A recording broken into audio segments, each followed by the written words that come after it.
poner impacto de recuperación mejorada después de gastrectomía. Doctor, voy a iniciar. Bueno, no voy a hablar de mí ya porque hablé de mí ya. Vamos a tratar de definir el problema, la enfermedad, la cirugía, el paciente y el médico y cómo podemos implementar una solución. Otra vez, me perdona el español, me crié hablando en inglés y español, pero no me defiendo tan bien, estoy tratando lo más posible para defenderme. Yo soy cirujano oncológico, lidio principalmente con tumores gástricos. Ya sabemos de mis 3 hijas. Y mi papá siempre decía, todo lo que empieza mal, acaba mal, ¿no? Y yo creo que cuando hablamos de tumores gástricos, relativamente estamos empezando mal. Otra vez, es una enfermedad muy común a través del mundo, tiene una mortalidad muy alta y la sobrevivencia general es muy pobre con un 31%. Y aunque la enfermedad en etapa avanzada presenta con mal pronóstico, cuando identificamos pacientes con enfermedad temprano, es posible tener una sobrevivencia alta, prácticamente como un 70% en esos que se operan y pueden tolerar la quimioterapia. La operación mismo tiende a ser una operación agresiva. Tenemos que buscar margen negativo, típicamente una gastrectomía total o parcial, y tenemos que evaluar por lo menos 15 ganglios linfáticos. Y siempre se ha discutido qué cantidad de glándulas linfáticas se tienen que evaluar. Y yo estudio estudiando linfadectomía D1, que son básicamente lo más sencillo, las glándulas que están a la periferia del estómago, y una linfadectomía más extendida. Y los estudios nacional inicial en el 95 demostraron que había en las operaciones que eran una linfadectomía más completo, que había más mortalidad, más complicaciones, y en ese momento se recomendó que se dijo que no se debía utilizar ese tratamiento en una forma estándar. Pero con el tiempo fuimos reevaluando los outcomes de esos pacientes que tuvieron cirugía y vimos que aunque inicialmente había más riesgo, a largo plazo había beneficio oncológico. Los pacientes que tenían una linfadectomía más extendida de DES2 tuvieron una sobrevivencia mejor, tuvieron una tasa de mortalidad relacionada al gastric cancer inferior, menos recurrencia local, menos recurrencia regional, y en estos momentos se recomienda una resección de DES2. Ahora, esto sigue teniendo, aumentando el riesgo de las operaciones, y sabemos que cuanto más, que en países donde el cáncer gástrico es más prevalente, hay mejor sobrevivencia cuando obtenemos más glándulas, o sea que una operación hasta más compleja y que tiene más posibilidades para complicaciones.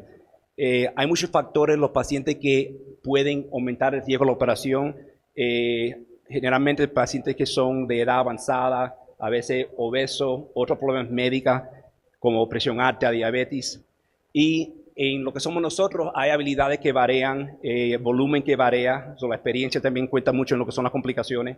La percepción de la enfermedad, como sabemos que es una enfermedad que es muy seria, hay algunos médicos que quizás van a ser menos agresivos, pensando, bueno, aquí quizás no vamos a mejorar la situación. Y el concepto de primero no hacer daño. Y cuando estamos operando, estamos pensando de todas estas complicaciones, fuga anatómica, sangrado, estenosis y muerte. Ahora, en ese mismo vano, yo trato de pensar, bueno, todo lo que empieza bien quizás puede acabar bien.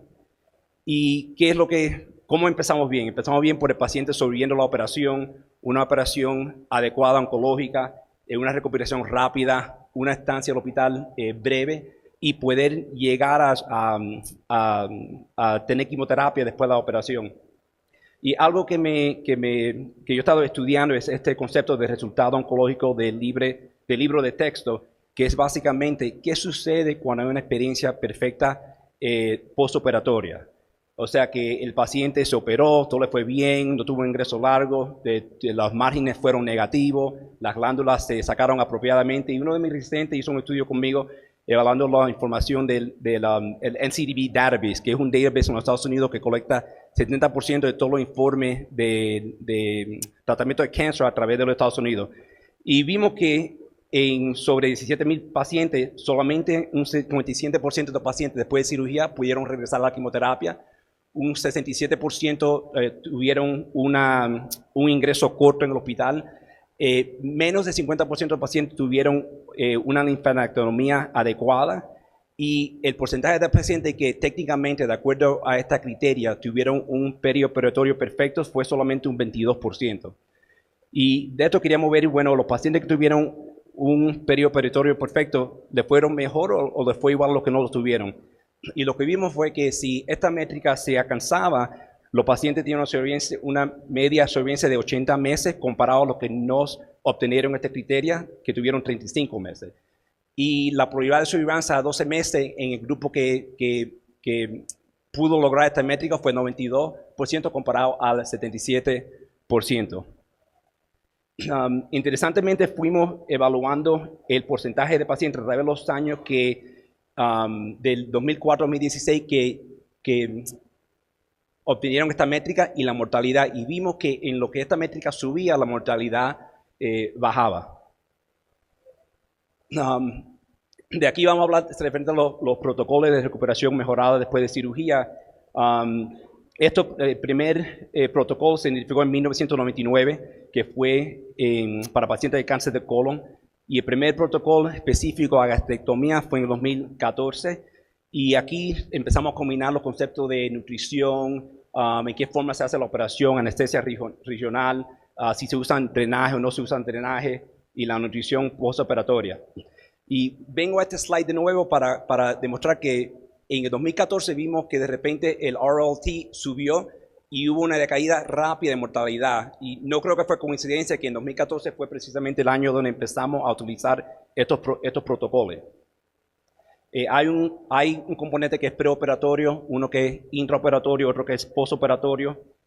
En el preoperatorio tratamos de hablar mucho con el paciente y vemos que cuanto más educamos al paciente referente a la esperanza de la operación, ellos tienen que tener mejor adherencia y motivación temprana con el moverse y la dieta. Y yo siempre cuando hablo con un paciente, siempre le doy el ejemplo de un maratón. Si yo digo a un paciente, bueno, quiero que vengas aquí el 1 de septiembre, y cuando llegan le digo, tienes que correr un maratón y si no lo terminas te mueres, lo van a poder hacer. Quizás se van a demorar 2 semanas, pero cuando terminen el maratón, pero van a estar casi muertos al final. Si le digo, mira, va a correr un maratón en septiembre, pero tienes que prepararte, tienes que correr, tienes que hacer ejercicio. Quizás cuando llegan no es un atleta, pero va a estar más fuerte y puede cumplir la misma meta de sobrevivir la operación, recuperarse, pero va a estar más fuerte. Le trato de dar ese ejemplo de cómo un atleta entrena para un evento, puede entrenar para ese procedimiento. La nutrición es un componente muy importante en la recuperación. En la mayoría de los pacientes están malnutridos y los estudios enseñan que si podemos minimizar esta malnutrición preoperatorio, los resultados son mejores después de la operación, pueden abortar una mejor sobrevivencia y pueden tener menos complicaciones postoperativas. Cuando hablamos de proteínas, los requerimientos de proteínas son más elevados en estados de estrés, y aunque no hay estudios que son específicos referente a la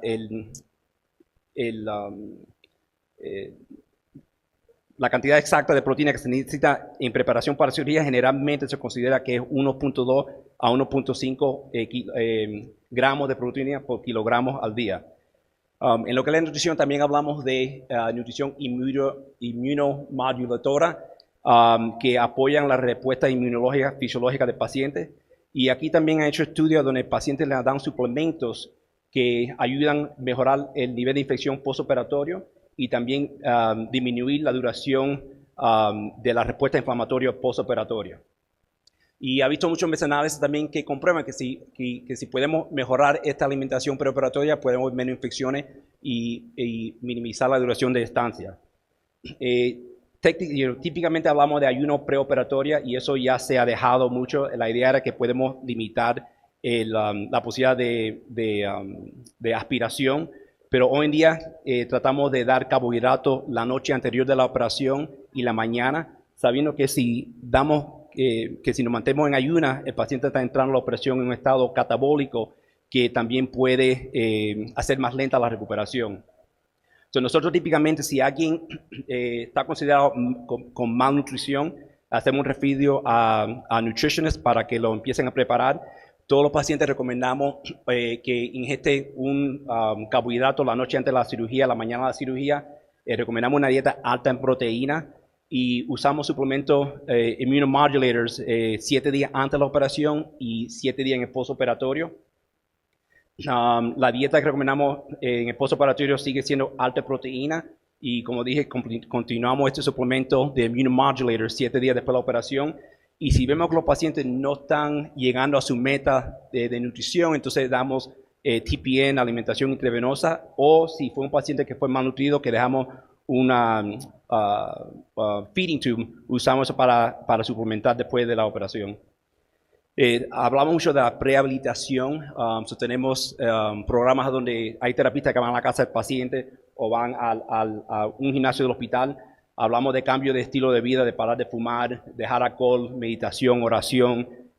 Y vemos que cuando los pacientes hacen estas prehabilitaciones de ejercicio y cambios de estilo de vida, hay reducciones en las complicaciones. Y mucho de eso se piensa que es por la mejoría de la capacidad aeróbica. Todos estamos en la oficina y vemos pacientes que llegan, y si llega un paciente sentado en una silla de ruedas, ya naturalmente nos preocupamos y no sabemos si este paciente sí va a poder tolerar una operación. La oficina mía es la oficina más lejana del parking lot. Y yo siempre lo primero que pregunto al paciente es que cuando viniste caminando, ¿usted caminó la distancia completa o tuvo que parar 10 veces? Y el paciente que vino y caminó la distancia completa, ya yo tengo el sentido de que van a ser lo suficiente fuerte para una operación. Pero obviamente el paciente a un lado en la silla de ruedas se considera que va a ser automáticamente alguien con más riesgo que la persona mayor que está haciendo ejercicio al nivel de la persona en el video. Tomamos una mentalidad como de vida de coach con los pacientes.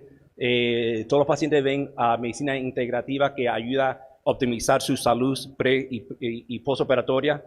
En lo que es el dolor, tratamos de reducir los requerimientos de la anestesia para tratar de evitar los usos de los opioides y tratar de que los pacientes se movilicen temprano después de la operación. Todos los pacientes reciben bloqueos de plano transverso abdominal antes de la operación. Y esto se ha enseñado que puede limitar el uso de narcóticos en el postoperatorio. Todos los pacientes después también reciben un plan multimodal. Todos están recibiendo Toradol y Tylenol y gabapentin, around the clock siguientemente. Entonces hay tramadol, morfina, y lo usan si lo necesitan. Muchos de los pacientes que vemos están usando cannabis medicinal afuera, ante el ingreso, pero el hospital no lo permite.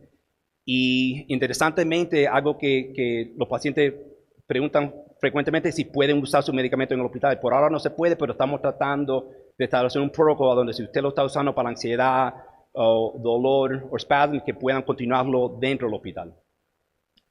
En lo que es la operación, obviamente tratamos de disminuir el trauma de la operación. Había otro estudio que enseña que la operación por laparoscopía o robótico tienen la misma eficacia que operaciones abiertas. Aquí a Zalia, otro reciente mío, hicimos un estudio evaluando el mismo National Cancer Database y viendo el impacto de una operación minimally invasive al poder obtener la criteria del RLT. Otra vez tenía que tener margen negativo, una evaluación de los glándulos adecuada, sin reingreso en 30 días y recepción de terapia sistémica dentro de 12 semanas de su operación. Pudimos subdividir los pacientes entre pacientes que tuvieron operaciones abiertas, laparoscópicas o robóticas, y vimos que en todos los casos el paciente que tuvo la operación de minimally invasive, sea robótico o abierto, pudo tener pudo alcanzar estos metrics individualmente más altos que abierta. Y si comparamos abierto a la laparoscopía robótico, vimos que el grupo que más frecuentemente pudo lograr esta métrica fueron el grupo robótico 42%, después la laparoscopía 33% y abierto 25.6%. Y estos pacientes que tuvieron operaciones minimally invasive por la laparoscopía pudieron tener una media de supervivencia mejor que esos que no lograron la métrica de ROLT. Y la tasa de mortalidad generalmente en estos grupos fue bien baja y más baja que los casos de los pacientes que se operaron con casos abiertos.